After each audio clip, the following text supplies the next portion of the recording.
Lecture de la deuxième lettre de l'apôtre saint Paul à Timothée. Bien-aimé, souviens-toi de Jésus-Christ, ressuscité d'entre les morts, le descendant de David. Voilà mon évangile. C'est pour lui que j'endure la souffrance jusqu'à être enchaîné comme un malfaiteur. Mais on n'enchaîne pas la parole de Dieu. C'est pourquoi je supporte tout pour ceux que Dieu a choisis, afin qu'ils obtiennent eux aussi le salut qui est dans le Christ Jésus, avec la gloire éternelle. Voici une parole digne de foi. Si nous sommes morts avec lui nous vivrons. Si nous supportons l'épreuve, avec lui nous régnerons. Si nous le rejetons, lui aussi nous rejettera. Si nous manquons de foi, lui reste fidèle à sa parole, car il ne peut se rejeter lui-même. De deux choses l'une, ou Jésus est ressuscité, ou il ne l'est pas. Longtemps, Paul a refusé de croire aux affirmations des disciples de Jésus. Cela lui apparaissait comme une invention. À ses yeux, donc, il fallait à tout prix empêcher cette fable de se propager. Mais depuis l'événement du chemin de Damas, Paul ne peut plus en douter. Oui, Jésus est ressuscité, il l'a vu de ses yeux. Et alors la face du monde est changée. En ressuscitant Jésus, Dieu l'a reconnu comme son envoyé. Il a authentifié ses paroles et ses actes. Jésus-Christ, vainqueur de la mort, l'est également de toutes les forces du mal. Et donc le monde nouveau est déjà né. À nous de nous y engager par nos paroles et par toute notre vie.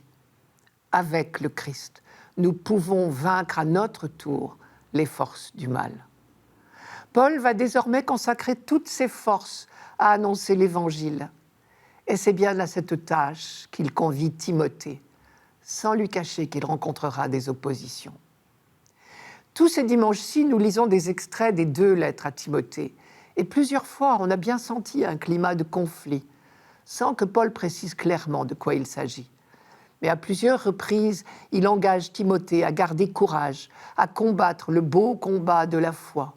Il lui rappelle qu'il a reçu un esprit non de peur, mais de force, et il lui conseille de combattre ses contradicteurs par la douceur.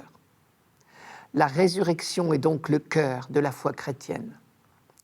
Mais si en milieu juif, la foi en la résurrection de la chair était chose acquise pour un grand nombre de personnes, en milieu grec, au contraire, cette affirmation était dure à entendre. On se rappelle l'échec de la prédication de Paul à Athènes. On parlait de lui en disant « Que veut donc dire cette jacasse ?» Et c'est pour avoir clamé un peu trop haut, un peu trop fort, la foi en la résurrection, dans un monde peu disposé à l'entendre, que Paul a connu la prison à plusieurs reprises. Christ est ressuscité d'entre les morts. Voilà mon évangile. C'est pour lui que je souffre, jusqu'à être enchaîné comme un malfaiteur. Et il ne se fait pas d'illusions. Timothée, lui aussi, aura à souffrir pour affirmer sa foi. Quelques versets plus haut, Paul lui disait « Prends ta part de souffrance en bon soldat du Christ Jésus ». Paul est enchaîné, mais cela n'empêche pas la vérité de se propager. Il a transmis le flambeau à Timothée, qui le transmettra à d'autres à son tour.